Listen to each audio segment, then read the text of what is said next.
This video is presented by Glenn Smith Chevrolet GMC in Opelika. Get ready to smile. Hello, baseball fans. You're watching On Deck with Tyler Redmond. For Travis d'Arnaud, that's the one that's a head scratcher. And I think a lot of you guys probably feel that way too. Because Travis d'Arnaud, for the past 2 years, really beyond that, since I would say 2020, has been a staple in Atlanta. You know, coming off the years where Tyler Flowers was pretty much your front runner catcher. You had the season with B-Mac, in 2019. d'Arnaud was kind of a breath of fresh air. In 2021, he caught every inning of the playoffs. I mean, every single one. He did not miss one. And he was definitely by far our best catcher that year. All due respect to William Contreras, d'Arnaud was phenomenal. Behind the plate with the pitching staff, he's pretty good with a bat too. I don't think this is the end. And the reason I say that, again, I mentioned how much success he's had in a Braves uniform, but over the past 2 years, he has been labeled, going into the season anyway, a backup behind Sean Murphy. Well, Sean Murphy, all due respect, Sean Murphy has been hurt for the large majority of that time. And d'Arnaud has really stepped up as the number one, even though he was labeled a number two. That said, his option was $8 million.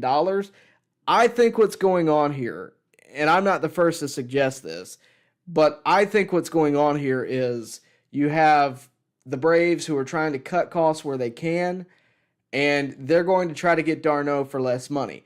I don't have a problem with that. I really hope he takes less money. If he takes $4 million, I'll be happy. If he takes $6 million, I'll be happy.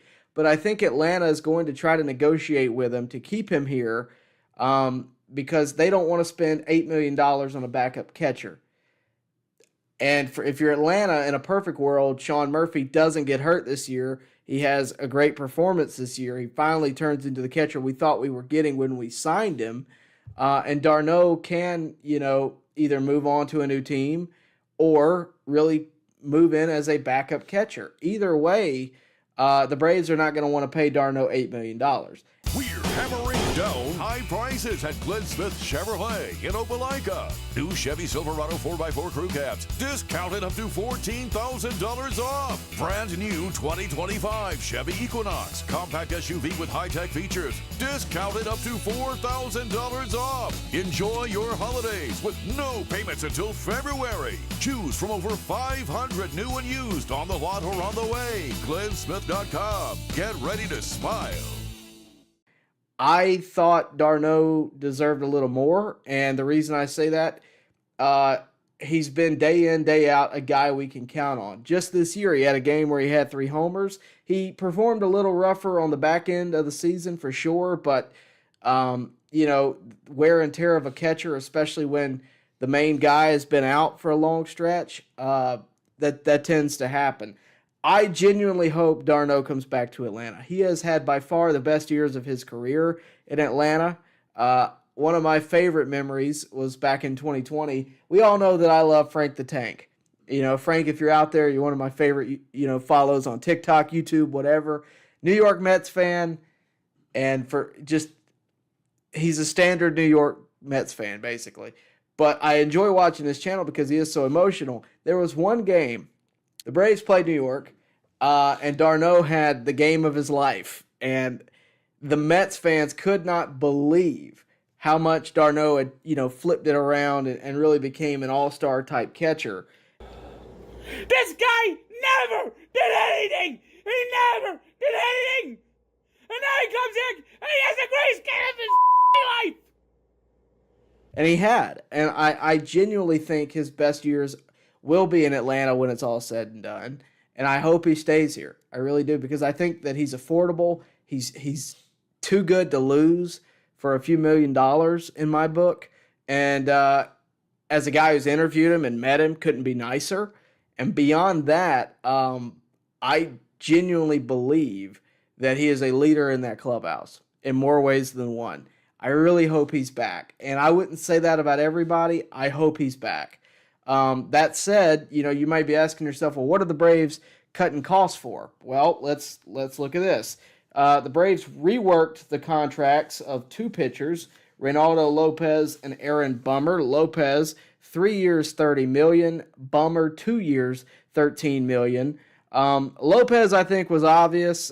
He earned his cash this year for sure. Braves can lock up, a starting pitcher that is reliable, that they can count on, at least based on what he did this year. Bummer, I'm going to tell you what I think is going on with Bummer. Bummer didn't have a great year this year, but he had a good year out of the pen. The Braves bullpen all in all this year was really good. But I think the reason they're locking up Bummer and maybe not someone else is because he's affordable, number one. 2 years at $13 million, your average is $6.5 million. It's not bad for a solid relief arm, especially from the left side. Meanwhile, Joe Jimenez is supposedly going to miss possibly up to a year due to a surgery he's getting to repair cartilage in his knee. So I think Bummer is a lockup move to ensure some steadiness in the pen. Now, there's other guys to lock up, A.J. Minter being at the top of that list, but he's also battling an injury as well. So you have a lot of question marks surrounding your bullpen right now. So we've all trying to connect the dots as to what's going on right now. Starts with Jorge Soler. You cut $32 million across the next couple of years. You're cutting costs where at d'Arnaud, Jackson, you're saving money there. There's a few scenarios here. I think you could be cutting costs to address starting pitching, which we're going to talk about in the next segment. I think you could be cutting costs to address your bullpen. I think you could be cutting costs to address shortstop. There's a lot of things the Braves could be cutting costs for. I think it could be a combination of all three. I think it could just be cutting costs to ensure that you have something to go to for, the time being. So all in all, I think this is a situation where Alex Anthopoulos and the Braves front office really need an opportunity to address the issues that are there, because there are a lot. You have two starting pitchers who are hitting free agency, one possibly hitting retirement. Again, we will talk about that later. You need to address that. You need to address the idea that your bullpen is not as sound as you thought it might be coming into this next season. Shortstop, from a fan base perspective, I haven't met a fan who doesn't want us to address shortstop in some form or fashion. So you could address that. We'll talk more as time goes on and the more we find out. But a lot of moves made. None that I have a significant problem with. The only one that I'm like, I wish we wouldn't do that is decline d'Arnaud. And if you want to cut costs, I just hope we can land him for less money. That would be my take on what we've seen so far. But if I know Alex Anthopoulos like I think I do, and that's not very much, but I really do hope this is far from over. I think there's a lot of moves to be made. And this is a hot take. I think the Braves will be the most active team in the offseason this year. This video has been presented by Glenn Smith Chevrolet GMC in Opelika. Get ready to smile. Baseball fans, make sure you like and share this video and subscribe to this channel. As always, thank you for your support.